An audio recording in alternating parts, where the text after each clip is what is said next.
Assalamualaikum warahmatullahi wabarakatuh. Nama saya Winia Sirina Putri dari kelas pengantar bisnis H, jurusan manajemen Fakultas Ekonomi dan Bisnis Universitas Riau.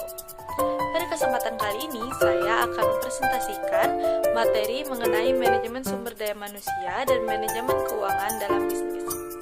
Yang pertama yaitu pengertian manajemen sumber daya manusia. Manajemen sumber daya manusia merupakan perencanaan, pengorganisasian, pengkoordinasian, pelaksanaan, dan pengawasan terhadap pengadaan, pengembangan, pemberian balas jasa, pengintegrasian, pemeliharaan, dan pemisahan tenaga kerja dalam rangka mencapai tujuan organisasi.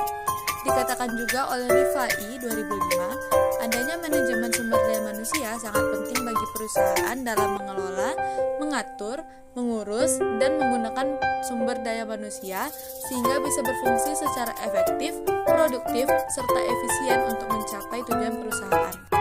Selanjutnya yaitu fungsi manajemen sumber daya manusia. Pada prinsipnya, fungsi manajemen sumber daya manusia ini mencakup beberapa aktivitas yang secara signifikan mempengaruhi keseluruhan area kerja suatu perusahaan. Adapun fungsi-fungsi manajemen sumber daya manusia adalah sebagai berikut. Yang pertama yaitu perencanaan sumber daya manusia, yang kedua pengangkatan dan pemberhentian karyawan, yang ketiga pengupahan tunjangan, yang keempat penilaian kinerja dan pengembangan karir, yang kelima pelatihan dan pengembangan, yang keenam keselamatan dan kesehatan kerja, dan yang terakhir yaitu penerapan efektivitas hubungan kerja. Selanjutnya yaitu tujuan manajemen sumber daya manusia. Tujuan manajemen sumber daya manusia pada masing-masing perusahaan bersifat variatif. Menurut Ulrich dan Lake pada tahun 1990, sistem manajemen sumber daya manusia dapat menjadi sumber kapabilitas perusahaan yang memungkinkan perusahaan untuk terus belajar memperagakan peluang baru. Secara khusus, manajemen sumber daya manusia memiliki tujuan sebagai berikut. Yang pertama yaitu mengembangkan sistem kerja dengan kinerja tinggi. Yang kedua, mengembangkan praktik manajemen dengan komitmen tinggi. Yang ketiga, memastikan bahwa persamaan kesempatan tersedia untuk semua. Yang keempat, memastikan bahwa karyawan atau pegawai dinilai atas apa yang telah dikerjakan dan capai. Yang kelima, mempertahankan serta memperbaiki kesejahteraan fisik secara mental pegawai atau karyawan. Dan yang terakhir, menciptakan iklim yang humanis, harmonis, serta produktif. Selanjutnya yaitu manfaat manajemen sumber daya manusia. Sumber daya manusia merupakan aset penting dalam perusahaan, sehingga hal ini perlu dirancang secara efektif. Beberapa manfaat yang bisa diperoleh dari manajemen sumber daya manusia menurut P. Siagian pada tahun 1994 antara lain yang pertama yaitu perusahaan dapat memanfaatkan SDM yang sudah ada dengan baik. Yang kedua, produktivitas dari karyawan yang sudah ada semakin meningkat. Yang ketiga, penentuan kebutuhan tenaga kerja atau karyawan. Dan yang keempat, penanganan informasi ketenaga kerjaan. Dan yang terakhir yaitu penelitian. Berikutnya yaitu tahapan perencanaan manajemen sumber daya manusia. Yang pertama yaitu menganalisis tujuan organisasi. Yang kedua, melakukan inventarisasi SDM yang ada. Yang ketiga, perkiraan permintaan dan pasukan SDM. Yang keempat, memperkirakan kesenjangan SDM. Yang kelima, merumuskan rencana tindakan SDM. Dan yang terakhir yaitu pemantauan, pengendalian, dan umpan balik. Selanjutnya yaitu pengembangan sumber daya manusia. Yang pertama yaitu pengertian pengembangan sumber daya manusia. Pengembangan sumber daya manusia yaitu sebuah aktivitas yang dilakukan oleh suatu perusahaan atau organisasi dalam waktu tertentu untuk meningkatkan keterampilan dan keahlian sumber daya manusianya dalam entitas organisasi tersebut dan pada akhirnya meningkatkan produktivitas organisasi secara menyeluruh. Selanjutnya yaitu tujuan pengembangan sumber daya manusia. Pengembangan sumber daya manusia memiliki tujuan.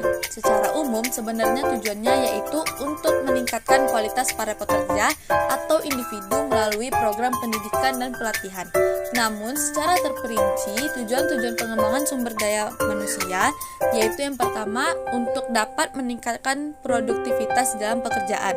Yang kedua, mengurangi kerusakan produk. Yang ketiga, memastikan semua berjalan efisien. Yang keempat, meningkatkan sikap kepemimpinan. Dan yang terakhir, menciptakan moral karyawan atau manusia. Selanjutnya yaitu metode pengembangan sumber daya manusia. Pengembangan sumber daya manusia ini perlu melalui metode yang tepat agar perusahaan bisa memiliki karyawan yang handal untuk membantu perusahaan.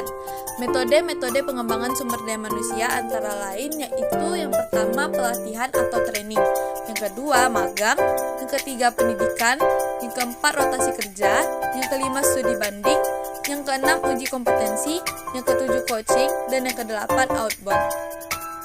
Selanjutnya yaitu fungsi pengembangan sumber daya manusia. Menurut Sudrajat Cahyono pada tahun 2015, fungsi pengembangan sumber daya manusia adalah sebagai berikut. Yang pertama yaitu fungsi pengadaan tenaga kerja, yang kedua fungsi pemeliharaan tenaga kerja, dan yang terakhir fungsi pemutusan kerja. Selanjutnya yaitu mengenai manajemen keuangan dalam bisnis. Yang pertama yaitu pengertian manajemen keuangan. Manajemen keuangan merupakan kegiatan yang dilakukan perusahaan dalam mengendalikan, mengelola, merencanakan, dan menyimpan dana yang dimilikinya untuk jalannya bisnis. Pengelolaan keuangan dilakukan secara rapi dengan tujuan keuntungan yang optimal dan seimbang pada perusahaan. Selanjutnya yaitu tujuan manajemen keuangan. Ada beberapa tujuan dari manajemen keuangan. Yang pertama yaitu mengoptimalkan keuntungan, yang kedua mengatur struktur modal, yang ketiga mengefisiensikan modal, yang keempat mengawasi keuangan, yang kelima menjaga arus kas, yang keenam menambah aset perusahaan, dan yang ketujuh membayar utang rutin. Manajemen keuangan memiliki beberapa fungsi, diantaranya yaitu merencanakan, yang kedua mengalokasi dana, yang ketiga mengontrol, yang keempat memeriksa data, dan yang kelima melaporkan. Selanjutnya yaitu prinsip manajemen keuangan.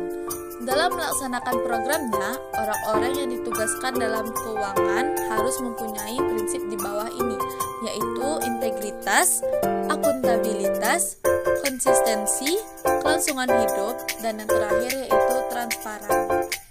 Selanjutnya yaitu ruang lingkup manajemen keuangan.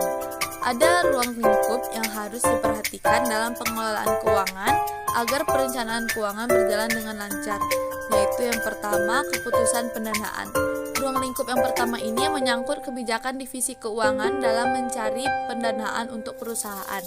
Yang kedua yaitu keputusan investasi. Ruang lingkup yang kedua ini bisa dilaksanakan perusahaan untuk melakukan investasi yang untuk menambah kekayaan atau kebutuhan. Dan yang terakhir yaitu keputusan mengelola aset. Aset yang dimiliki perusahaan harus dikelola secara benar supaya dapat menghasilkan keuntungan optimal untuk perusahaan. Selanjutnya yaitu ada unsur-unsur kontinuitas. Unsur-unsur kontinuitas yaitu unsur-unsur yang digunakan untuk menjaga kelangsungan hidup perusahaan. Maka pimpinan harus menjaga unsur-unsur kontinuitasnya. Unsur-unsur kontinuitas yaitu sebagai berikut. Yang pertama likuiditas. Likuiditas yaitu kemampuan perusahaan untuk memenuhi kewajiban yang telah jatuh tempo. Yang kedua yaitu solvabilitas, yaitu kemampuan perusahaan untuk memenuhi semua kewajibannya apabila perusahaan dilikuidasi. Dan yang terakhir yaitu rentabilitas. Rentabilitas yaitu kemampuan perusahaan dalam menghasilkan keuntungan atau profit dengan sejumlah modal yang ada di perusahaan. Sekian video saya pada kali ini. Lebih dan kurang saya mohon maaf. Billahi taufiq wal hidayah. Wassalamualaikum warahmatullahi wabarakatuh.